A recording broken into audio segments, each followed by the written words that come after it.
sampai hati Yesus dalam hidupku, sampai hati Yesus dalam hidupku, sampai hati Yesus dalam hidupku.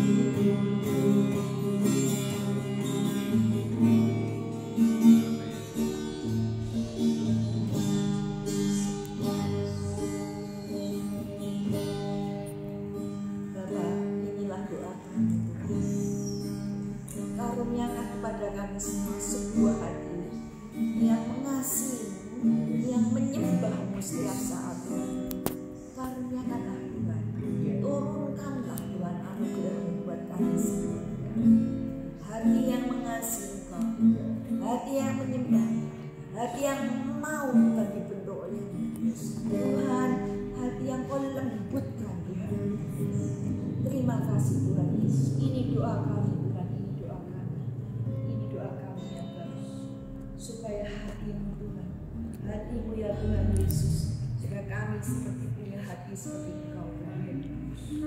Ini doa kami di hadapan-Mu Tuhan. Turunkan anugerah, turunkan Tuhan buat kami semua di tempat ini. Berbicaralah kepada kami Tuhan melalui mulut bibir hamba-Mu ini. Berbicara, sebab kami percaya firman-Mu itu hidup dan berkuasa dan mampu mengubah kami semua Tuhan. Terima kasih Tuhan. Di dalam nama Tuhan Yesus Kristus, Kau memberkati kami semua. Ya Roh Kudus, hidupkan firman, masukkan di dalam hati kami, supaya kami boleh Tuhan berjalan seperti yang Kau mau. Terima kasih Tuhan Yesus, terima kasih. Biarlah Tuhan Roh Kudus, Engkau yang memegang jam-jam ini di tanganmu. Engkau yang memegang Tuhan setiap hati kami. Engkau yang memegang lidah bibir hamba-Mu ini Tuhan. Engkau sendiri yang menaruh perkataan di dalam mulut bibir hamba-Mu. Terima kasih Tuhan Yesus, terima kasih Roh Kudus. Bapa, kami mengucap syukur, terima kasih. Di dalam Kristus Yesus kami berdoa. Kami serahkan Tuhan persekutuan malam hari ini dalam tangan Tuhan yang baik. Haleluya. Amin. Ini pertama kali ya saya datang ke sini. Bisa sudah kedua kali ya Pak ketemu Pak. Ya. Ya, seperti tadi pujian yang kita nyanyikan ya. Sebetulnya hidup kita ini kita minta sama Bapak itu sekarang mengaruniakan sebuah hati yang mau mengikuti firman, supaya hidup kita dibentuk oleh firman Tuhan, oleh Roh Kudus. Boleh saya tanya, siapa yang sudah dibaptis di sini? Ada yang sudah dibaptis? Semua sudah dibaptis ya. Except for me. Luar biasa ya. Setia ya. Amin. Ya, luar biasa ya. Kita tahu ya, karena ini semua sudah anak Tuhan, kita semua sudah ngerti ya, bahwa Tuhan Yesus itu di kayu salib itu menebus dosa kita, yang mengangkut dosa kita. Tidak hanya mengangkut dosa kita, tapi mengangkut apa? Kelemahan kita, mengangkut apa? Sakit penyakit kita. Iman Tuhan mengatakan begitu. Di kayu salib itu Tuhan Yesus tidak hanya mengangkut dosa kita, tapi yang mengangkut juga kutuk. Nah, hidup kita ini kan tertutup ya. Kalau jauh dari Tuhan ya, begitu Adam itu jatuh dalam dosa, itu kan semua manusia tertutup, hilang kemuliaan Allah. Nah itu kita, Tuhan Yesus itu mengangkut semua kutuk-kutuk. Nah orang yang hidup dalam terkutuk itu orang yang sulit diberkati ya, tidak ada damai sejahtera, tidak ada sukacita di situ ya, itu kutuk di situ. Tetapi puji Tuhan, kita semua ini sudah percaya Yesus, sudah berbakat, sudah dibaptis, sudah dimeteraikan menjadi milik Yesus Kristus. Amin. Ya. Jadi tapi tidak berhenti di situ ya, kita sebagai anak Tuhan.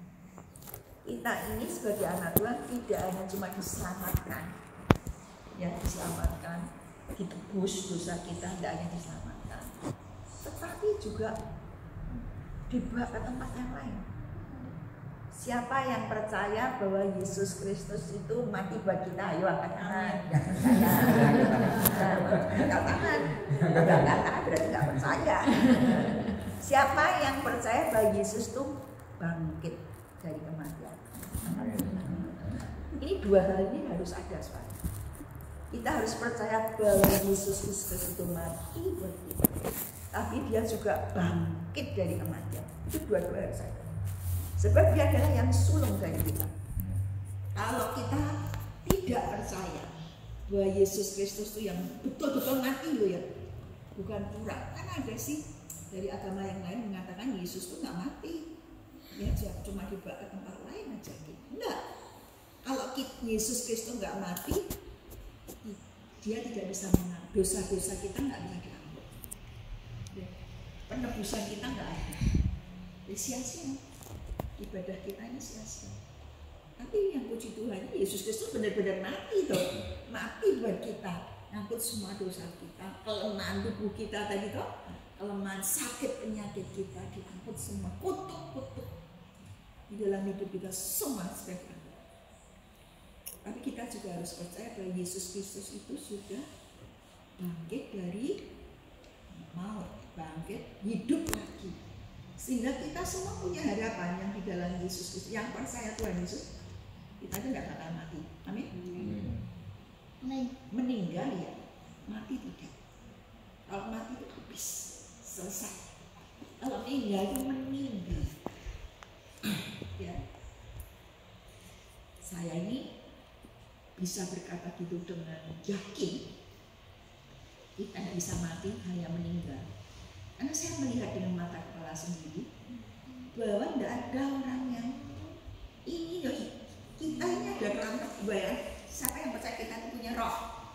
Ya, kita ini roh, jiwa dan tubuh. Tubuh ini casingnya aja, ini baju kita.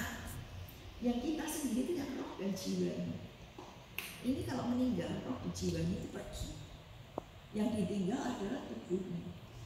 Jadi kehidupan kita ini loh yang bisa berpikir, yang bisa nangis kalau sedih, bisa ketawa kalau senang, itu tetap hidup, tetap ada. Ini cuma pergi saja. Saya sudah melihat pada orang meninggal, saya diizinkan Tuhan untuk melihat. Ini loh, begitu langsung yang ini pergi, ini ditinggal. Yang pergi persis sama yang ditinggal. Pelek-pelek, ya. Kalau itu ya seperti itu, enggak seperti macam orang lain ya. Jadinya kalau di surga nanti kita bisa ngerti, oh ini siapa, nama kita ngerti, karena wajahnya persis sama, enggak beda, sama sosok. Ini pergi, ya. Jadi manusia itu tidak bisa mati, meninggalkan tubuh ini ya. Oleh sebab itu kita mesti hati-hati dalam hidup kita, ya. Jangan sampai iman kita goyah. Percaya Yesus Kristus yang sudah menebus dosa kita, yang bangkit dari kematian sebagai yang sulung. Nanti kita semua juga akan bangkit. Kalau kita kan nggak tahu ya, tapi semua hamba-hamba Tuhan kan bilang bahwa kedatangan Tuhan ini sudah dekat sekali. Siapa tahu kita ini nggak sampai meninggal. Yesus sudah datang, kita langsung diubah. Siapa tahu? Saya itu pernah berdoa Tuhan, dan kalau boleh nih ya, kalau boleh saya nggak usah jauh tanah. Artinya saya dalam hidup ini Tuhan Yesus sudah datang ke dunia, sehingga saya dirubah Tuhan, langsung diangkat ke surga. Nggak perlu meninggal, langsung tubuh ini dirubah. Ini siapa tahu? Kita nggak tahu, nggak ada yang tahu kapan Yesus Kristus datang ke dunia. Yesus sendiri sudah nggak tahu dia datang. Tapi semua tanda-tandanya ini kelihatan bahwa itu makin dekat gitu. Jadi kita mesti jangan sampai kita kehilangan iman kita ini. Kalau kita percaya, Roma pasal 10 mengatakan, kalau kita percaya dalam hati kita dan mengaku dengan mulut kita bahwa Allah Bapa di surga itu membangkitkan Yesus Kristus dari kematian, itu kita dibenarkan dan diselamatkan. Amin. Percaya enggak kalau Yesus Kristus bangkit dari mati? Percaya ya. Dan kebangkitan Yesus ini saya bacakan ya, itu juga ada efeknya buat kita. Kematian mengangkut dosa kita semua, ya kematiannya. Dan tidak hanya mengangkut dosa kita, ini ada satu lagi ya, kematian Yesus itu tidak hanya mengangkut dosa kita ya. Saya bacakan di Ibrani pasal 2 ayat 14. Karena anak-anak itu adalah anak-anak dari darah dan daging, maka ia, yaitu Tuhan Yesus, juga menjadi sama dengan mereka. Artinya Tuhan Yesus juga menjadi darah dan daging, menjadi manusia dan mendapat bagian dalam keadaan mereka. Mendapat bagian dalam keadaan mereka gini, orang bisa sakit ya, bisa mati, meninggal, tidak boleh mati ya, meninggal, bisa apalagi sedih, bisa senang. Tuhan Yesus sama seperti kita, mendapat bagian dalam keadaan seperti kita, supaya oleh kematiannya ia memusnahkan dia. Di kematian Yesus itu memusnahkan siapa dia? Dia itu siapa? Iblis yang berkuasa atasnya. Jadi kematian Tuhan Yesus di kayu salib itu memusnahkan iblis. Musnahnya ini loh, gak ada lagi. Ya, jangan takut sama iblis itu. Kematian Yesus tidak hanya mengangkut dosa kita, mengangkut kelemahan kita, mengangkut sakit penyakit kita, mengangkut kutuk-kutuk kita, sehingga kita dapat berkat Abraham turun, janji-janji Abraham turun atas hidup kita. Tetapi dia memusnahkan iblis. Dia itu sebetulnya sudah nggak punya kuasa atas kita, tapi meden-medeni bisa. Ya, ini ayat ini hanya berlaku untuk yang percaya Yesus Kristus Tuhan. Ya, bukan untuk semua. Ya, ini ayat untuk kita. Jadi Jordi, ya. Jordi nak lewat kuburan merinding-merinding, saya gitu atau lewat apa gitu ya. Enggak. Iblis sudah firman-Nya mengatakan, iblis itu sudah dimusnahkan. Kita mesti percaya itu, ya. Kita mesti percaya. Kita punya kuasa. Saya ini punya pengalaman dalam hal iblis ini ya. Dulu sekali waktu saya masih muda itu, yang masih belum banyak baca firman, saya belum menikah, waktu masih gadis. Saya ini sakit di kepala saya, bukan sakit, gatel di dalam kepala saya. Gatel itu tidak bisa digaruk, mau di dalam, ya digaruk kan yang kulitnya gatel bisa diginiin ya. Tapi yang di dalam gimana cara garuknya? Ya, otaknya itu gatel tuh di dalam. Saya ke dokter siapa-siapa, kemana saja, dokternya heran. Diperiksa semua baik, nggak ada apa-apa Bu. Mbak Bu, nggak ada apa-apa, semua baik. Diperiksa semua baik, tapi tetap itu. Dan itu menyiksa loh. Meski nggak sakit, gatal, coba bayangin, gatal nggak bisa digaruk, nyiksa nggak itu? Ya, nyiksa itu, gatal nggak bisa digaruk itu, ya.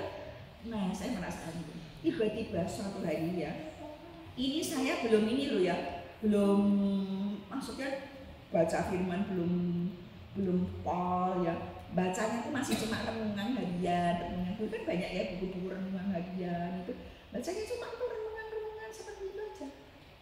Tiba-tiba waktu saya itu, nah Tuhan itu kalau bicara sama kita, menghubungi kita, tidak lihat tempatnya apa. Kalau dia mau datang aja. Tempatnya di mana waktu Tuhan ngomong sama saya? Di kamar kecil. Saya mau buang air.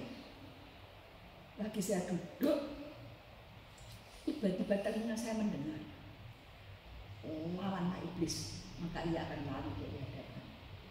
Lah, saya itu heran, kok suara kayak ini, siapa di sini ngomong gitu toh? Saya waktu itu masih muda sekali, saya belum punya pengalaman dengan Tuhan. Waktu itu saya, apa ini ya? Siapa ini? Begitu saya keluar dari kamar kecil, waktu itu saya kos. Saya masih kuliah di Semarang, saya kos di sini.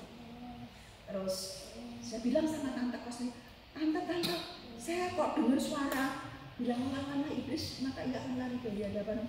Apa itu? Oh, itu firman Tuhan. Tante kos bilang, oh ya, dibuka kan. Ternyata ada di Yakobus pasal 4. Yuk kita baca ya. Yakobus pasal yang keempat.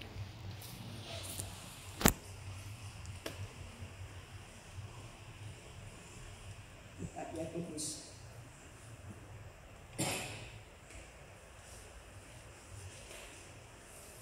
Yakobus pasal 4 ayat yang ke-7.